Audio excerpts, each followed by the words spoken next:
Hello and welcome back to Forza Horizon 5 temporarily, because I'm using this as an introductory piece with the Ferrari FXX. It's downgraded from S2 to S1, using tire compound changes. Now, in theory, you have less grip, but since it's so tunable, and you in-tune the suspension, and the aero, and the differential, and the whole 9 yards, it really doesn't affect the car that much. I mean, sure, it's slower than its S2 class variant, but in S1 class, the performance ceiling is still so much higher than almost anything else that it is insanely quick. And that brings me to Forza Motorsport, because downgrading is back, and normally it takes this form of ballast, which is a pretty cool idea. I quite like that upgrade. It's a very interesting take and a real-world motorsport application in the video game.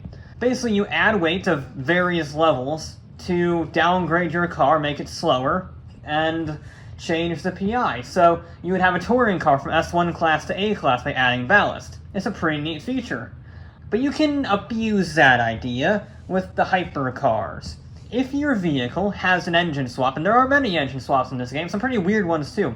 If you put an engine swap into your vehicle, and you can put an aspiration swap on it, you can do it really fast and go back to the default engine, and now, for whatever reason, your 1500 horsepower hypercar, your 1000 horsepower hypercar, is now 350 horsepower. And then you whack up the ballast, throw on some drag tires, and you can get this Bugatti Chiron into D class. And this is just one of many. This is the most extreme example, but this is just one of many. There are some truly OP cars in these classes. I don't even know them, per se. I'm not well-versed enough in engine swaps, mainly because building an engine swap in this game is tedious. Getting these three vehicles ready for this video was a nightmare, but I did it. And I want to see, with the broken engine swaps and the even more broken AI, can I, in a few laps, go from last to first? That's my challenge. Against the hardest AI in the game, level 8.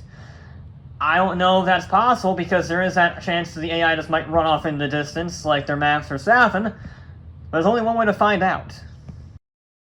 First up is our D-Class race in the Chiron around Kyalami. 3 laps, hardest difficulty in the game, last to first.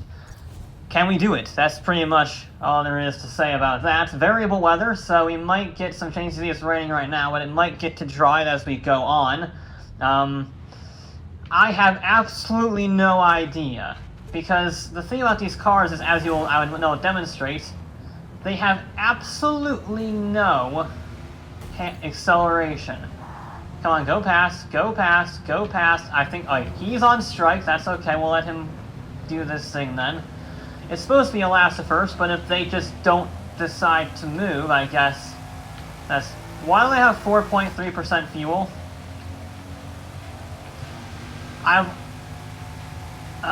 We'll do a lap, and hopefully that's enough fuel for 3 laps. It's not very long, it's only gonna be about 8 minutes.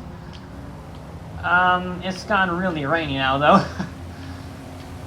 So that's gonna help us, because we are, oh my god, nope, alright, we're gonna need, why did you put 4% fuel in the car?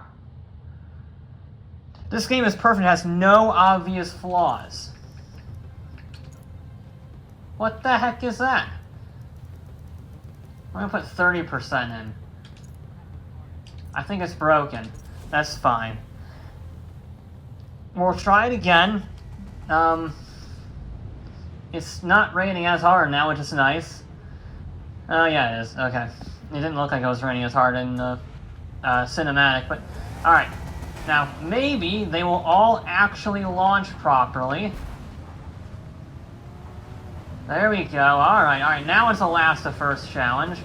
There we go. It's taken a few attempts to get them to actually go forward, but they are, eventually. Okay. Now, we should have an advantage in the right, because most of them are rear-wheel drive. Which means that I will be able to just boot it out of every corner without any issue. Of course, the whole reason these cars are so downgraded is because their acceleration and top speed are woeful, But that's why it shows Kailami so that this thing can actually handle it, because the reason why these cars can be very OP... that's a Chiron-sized gap. Ah! The reason why these cars can be quite OP is because they have sport tires, some racing tires maybe, depending on the vehicle you upgrade. And they have massive tires and adjust an active aero in the whole 9 yards. And they're very advanced cars, but they have no horsepower and all the weight, so they're very grippy. It's just that they can't accelerate, and they don't have a top speed, so they've gone completely inverse. Hypercars, yes, are very grippy, but there are definitely more grippy vehicles out there. But they're so fast accelerating, they have such a high top speed, it doesn't matter. Now, they have no top speed and all the handling you ever want. So that's what makes them super good. That's why I went to Kailami, just to see how, if I could actually do it. This would be a good track, I thought, so we're going to try and get up the inside, cut back on the moss. This has actually been a very good race. The AI have been terrible in the last few races I've been on. For this one, we actually have overtaken, we have 3 wide, we have cutbacks. I mean, that was a surprisingly good. You see there, I mean, I should have braked, I should have braked, I should have braked, I should have braked. I followed the pulsar. God damn it. And all of those lovely positions I just made up, I have now lost. God damn it. I was like, aha, I have found a sneaky maneuver. A little too sneaky. I buggered it up like an idiot. Like a proper idiot. Okay. Go up around the outside of the Challenger. That's Barracuda. Barracuda fouled the late breakers. Then, sorry. Alright. So we've gained 5 places. We should have gained a lot more. We did gain a lot more, and then I was an idiot. And now it's only going to be 4 places. But it would have been 3 if he hadn't braked. Proper Forza AI there. So we're not going to win this race, mainly because I'm an idiot, and I buggered up my chance, because the AI are usually pretty terrible on the first lap. Oh my god, it's gone tonight. I'm now at the Brazilian Grand Prix qualifying session. This is bad. Well, bad for everyone except me, pretty much, and maybe the Pulsar. 4-wheel drive for the win. Send it up the inside of the Nissan. Alright, Mazda, round 2. They're going to be super... that was a very quick night time. Very quick night time. Okay, we got a lap and a half to go. The Mazda is out accelerating the Chiron, which is something I never thought I would say, but there you go. We're going to be catching the Ferrari 250 through that corner. Lovely around the outside. And then... yes, get right on the tail. Alright. I want a top 10. I think a top 10 is doable. Oh, correct. You know, I get distracted for 1 second, and I nearly bin it again.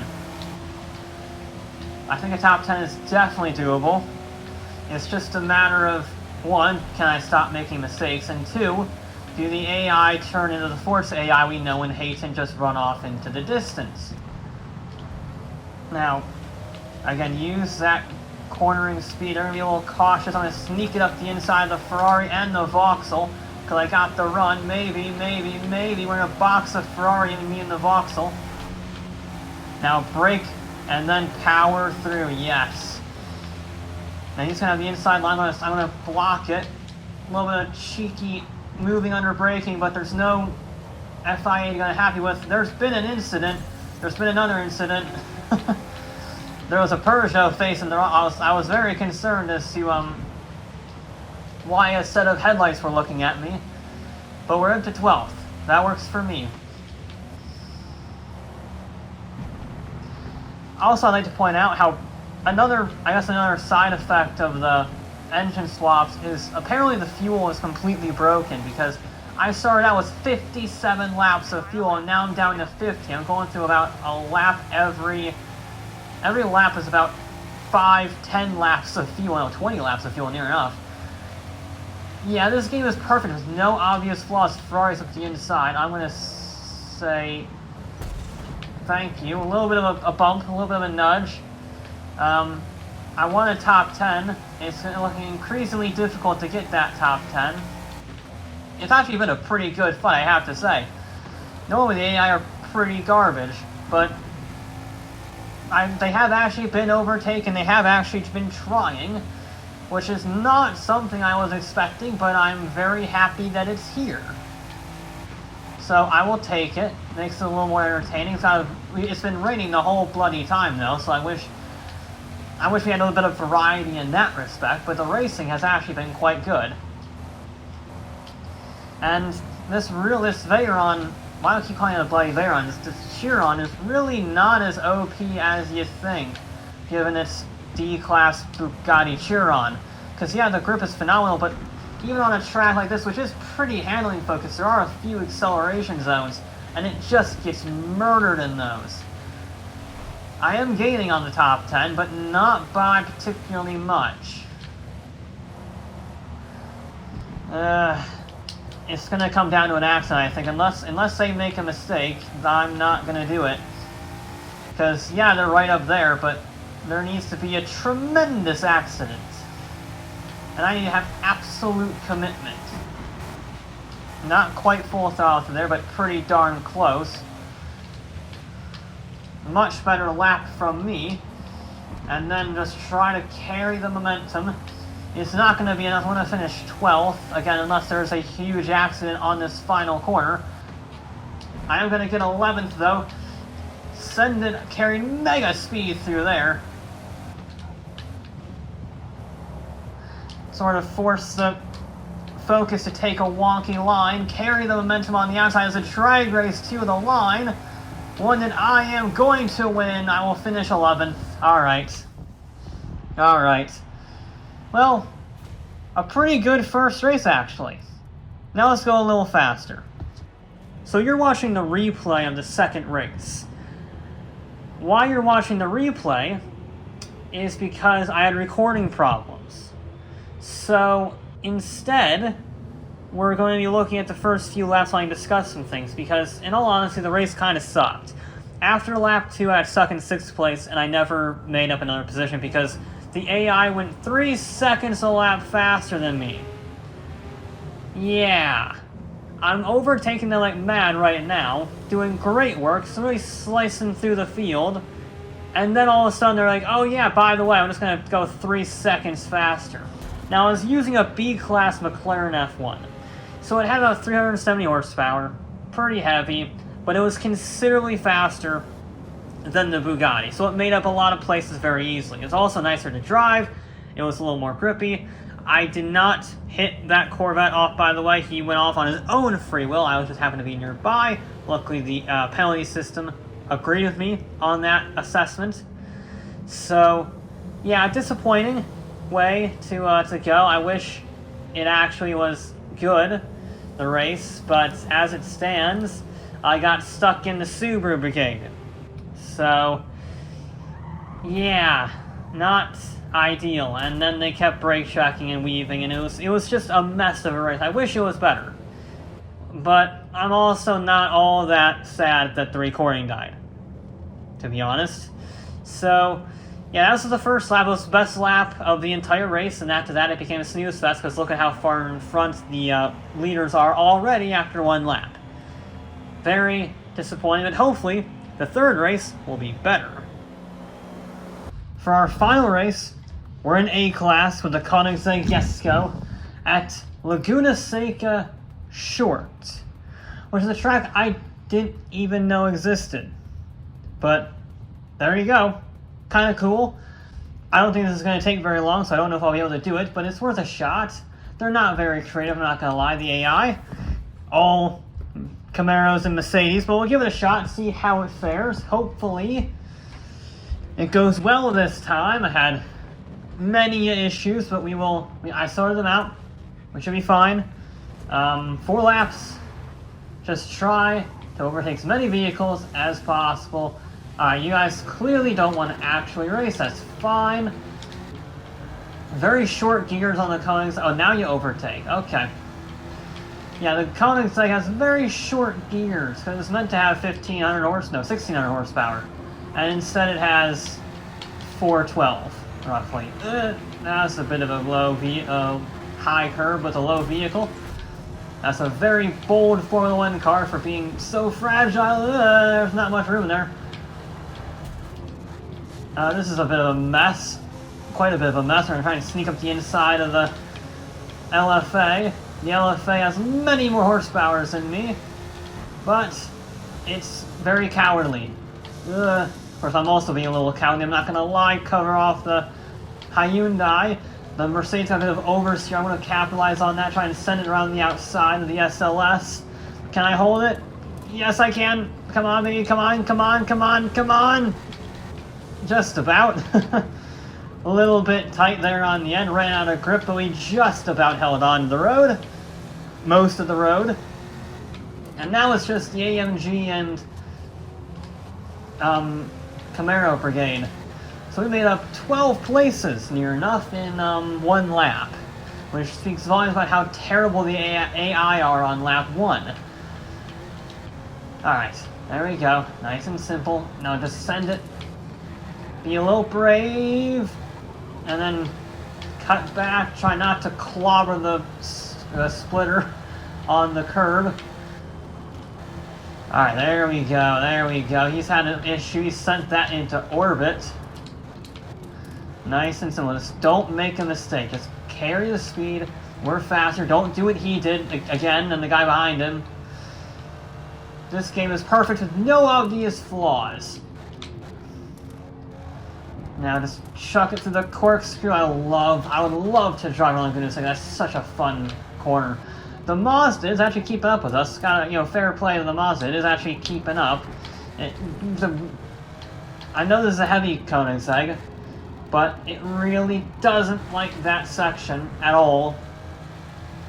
I think it's because it's two 90-degree turns. And they're not high speed, but they're also not very low speed either. They're sort of mid-speed 90-degree corners, and it really just gets dragged out wide. It's better than the Bugatti, but it's a lot worse than the McLaren, that's for sure. I think we've had some more Forza AI, because I'm pushing like mad, and I'm not really catching. Come on, baby, there we go. Nicely done through there. We got one bit more laps to go, which, again, not much. We had such a good race with the Bugatti. I think D-Class is really the right one, because once you start getting higher up in the PI range, I think the AI just become OP lunatics. Like, everyone becomes Verstappen. So, I think if you're going to want to have some fun with a lower PI hypercar, keep it in D-Class. Maybe C-Class might also work, but I don't know how many vehicles go into C-Class. Because, gee, I can't experiment since I have no ability to build a car. So, yeah, fun times, very fun times. I'm getting absolutely walked on. I was a second and a half near enough faster on that lap, and I'm getting absolutely annihilated. Okay, that's fine. I mean, it's not fine, but, it is what it is. And power on the exit, yeah, you can probably take that flat out, but honestly, the risk is not worth the reward. Because I'm just trying to set fastest lap at this point, which I don't think I will do, since they're probably a second and a bit faster than me now. Vey. Yeah, you definitely want to keep it in the lower than B-Class, Anything more than that, it starts to get a bit too fast, because these vehicles rely on phenomenal grip and handling and efficiency to make lap speed, and that's kind of difficult once you get into these classes. We're gonna just crap. Don't even think about it, Mazda. Once you get higher in the PI, you don't have the same advantage as you do in the lower classes, and that really does kill this car. The finish line is farther away. I thought I had one more lap for a second. Yep. Well, at least it's only 2 seconds faster this time. It's not 3. Yeah, I don't know. I don't know, I'm torn because I think it's a really interesting idea. Unintentional, but it's an interesting idea to have very low PI hypercars. It's an interesting build strategy. Do you have incredible weight but incredible handling, or do you have a more balanced build? Unfortunately, you can't really test that because everything else is completely broken and useless. So on that note, that'll be it for this episode of Forza Motorsport. I'll be back with more.